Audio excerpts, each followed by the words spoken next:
right. Thank you for watching our last Lunch and Learn series on asking powerful questions. This Lunch and Learn series will be perfect for any leader who is working with 4-Hers and asking questions to help gain a better understanding of where they're at, what they're learning, and how they can apply it to real life experiences. So in 4-H, we do the experiential learning model, and basically that's a do, reflect, apply model, and it's a circular model that just keeps going. So you're going to do something, you're going to reflect on it, you're going to apply it, and then when you apply it, you're doing something again, you're reflecting and you're applying. Obviously, do is doing the activity, it's experiencing it, it's performing it, it's doing the activity. Reflecting is reflecting on the actions, the observations, maybe discussing what happened, analyzing it, and reflecting on what happened, what was learned. Applying is the last part of this experiential learning model, and it's where we start to generalize to connect to the experiences that we've learned. So how did what we do and what we learn bridge into real life examples? How can we use this to solve new examples or similar and or different situations in the future? So to start the powerful questions, you have to have an experience. The kids have to do a hands-on thing. So this will be the only part of the asking powerful questions that has nothing to do with a question.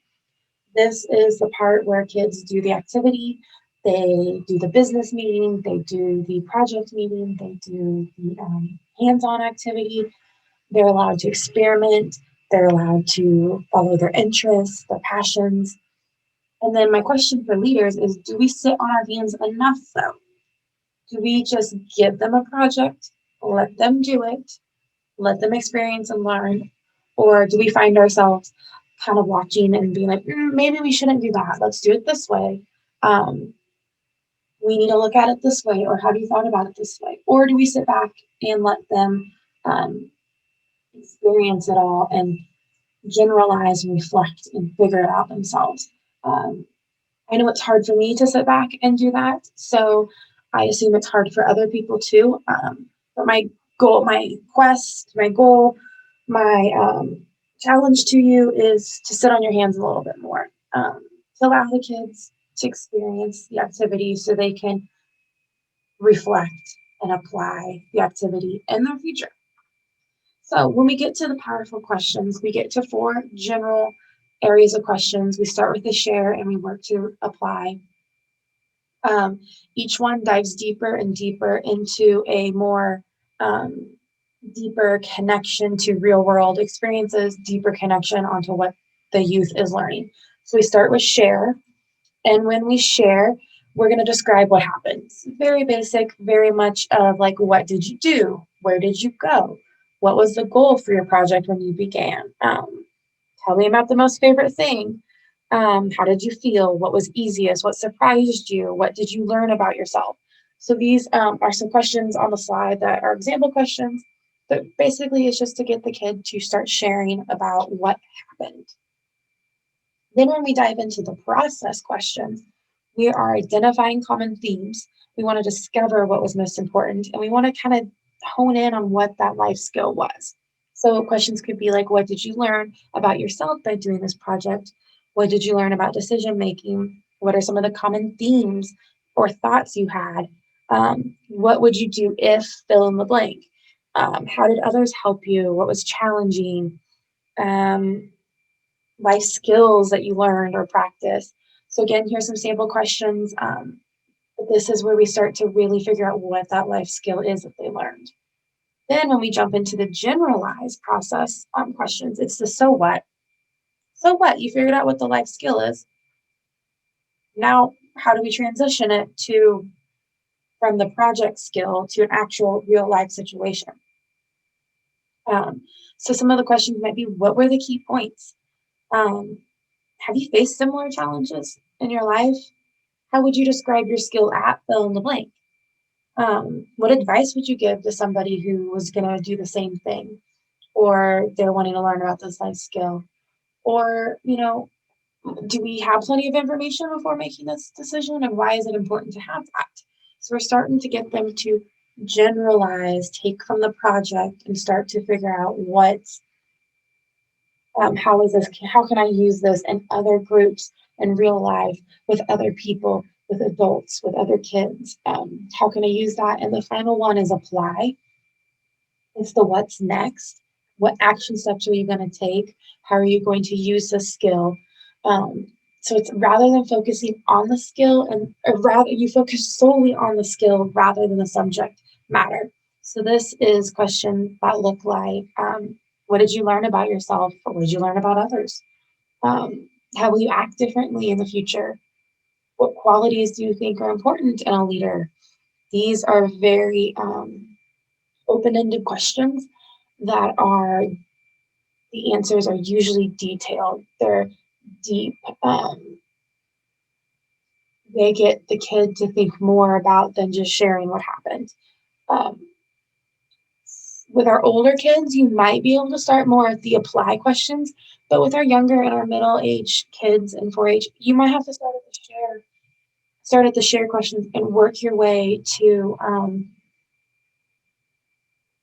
the apply questions to get them to start kind of thinking about the process, and then they can get deeper and really give you a deep answer. Um, I have a little guide at the office that kind of helps talk about this, and then that way I have example questions to look about. So if I'm looking for a question that has to do with the process, I can flip to that page and it gives me some sample questions, kind of like what I put up on the screen. If you're interested in something like this, please let me know. We can recreate this for you. Um, I think it's also good to think about the end in mind when you're asking questions and when you're wanting to do a project. So to think about the end in mind, what do you want them to learn? And then you can start to form questions on how to get them to bridge what they learned. What you'll also know is there's kind of a way to ask powerful questions. If you have kids at home, especially kids in school, if you think about when they come home from school, if you ask them, how was school, you're going to get a very basic answer. If you would probe them and have a beginning, a middle, and an end to the question, you might get a good, deep answer and have a good conversation along the way. So beginning is sharing and understanding where you'll start with the questions and what you're going to learn. So that could be, what did you learn at school today? The middle would be diving deeper, asking more questions, getting to more specific answers. It's asking about the project. It's asking about what they learned. It's asking how the test went, what they did in PE, or what they ate for lunch. It's diving deeper. And the end is where you kind of bridge the connections and you draw conclusions. So again, these are more of the apply questions on, well, would you do better next time? How are you going to appreciate a teacher for helping you? So you're kind of bridging the connection. And what you'll notice, or hopefully what you've noticed so far, is all of these good, powerful questions start with the who, what, how, which, when, where, and why. Um, these are ways to ask open-ended questions. They are ways to get answers that are more than a yes and a no and a basic, just short 4-sentence answer. Um, but when you start with questions that have who, what, how, which, when, where, and why, it helps to have this beginning, middle, and end conversation going on. It also helps to do active listening, which is really hard as adults, but to really listen to what the youth is saying and not start thinking about the next question, but listening to what they're saying and then formulating questions based on what they're saying. That'll also help to dive deep and to get a good connection, to bridge that connection. So, real quick, I want you to think about these leading questions: who, what, how, which, when, where, and why, and which ones have more discovery when asking with them, and which ones have less discovery. So if you were to place these who, what, how, which, when, where, and why, where would you place them on this upside down triangle?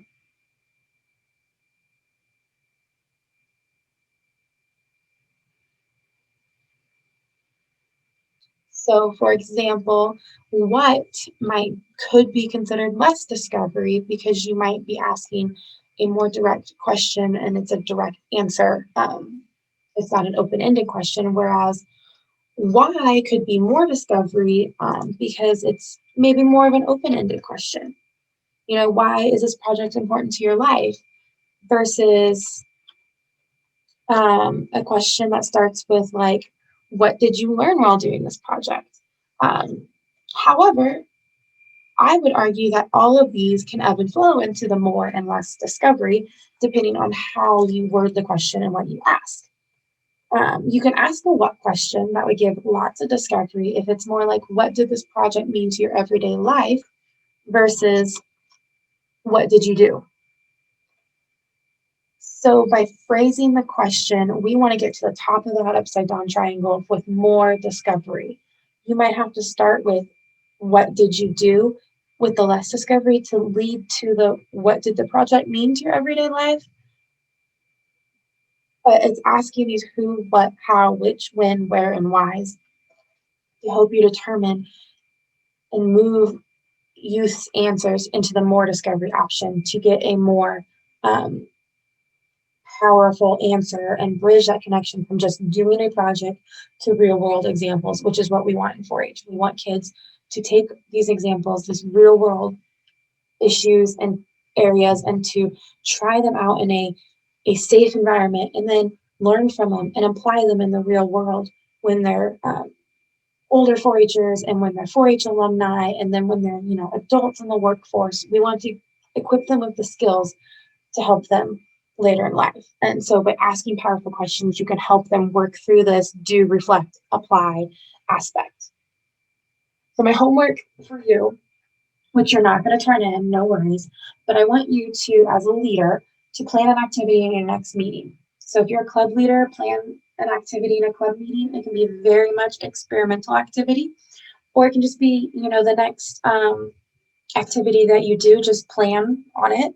If you're a project leader, plan an activity. Again, it can be an experimental one, or it can just be, you know, whatever activity you're already planning, and have the youth experience the activity. Sit back, sit on your hands, let them go through the activity, and then run through these questions, trying to connect them back to the real world skills. So when you plan this activity, make sure you know kind of what real world skills you're wanting them to learn. And then it'll help you formulate questions to ask them to help bridge them from the activity to the real world skills. If you do this, let me know how it goes. Um, it's always kind of awkward, I feel like, at first when you start asking questions like this because it's not normal. It might not be your norm to do this. Um, and if it is your norm to do this, then you could be an expert, and that's wonderful. But if it's not your norm, it's going to feel a little kind of wonky and weird when you do it at the first time. But the more practice and the more times you do it, you'll get better and better and become more of an expert. But if you try it, let me know. I'd love to hear how it works for you. And if you have any questions or want to talk about asking powerful questions, reach out to me via email or the office phone number. Um, I want to help you. I want to hear from you. And if you want us to recreate this little question guide thing to help you ask powerful questions, let us know and I'll recreate it for you. The one I have is in a nice little handbook, but I can make you a one-page flyer real easily on Canva or something. So again, reach out if you have any questions or you just want to talk about asking powerful questions.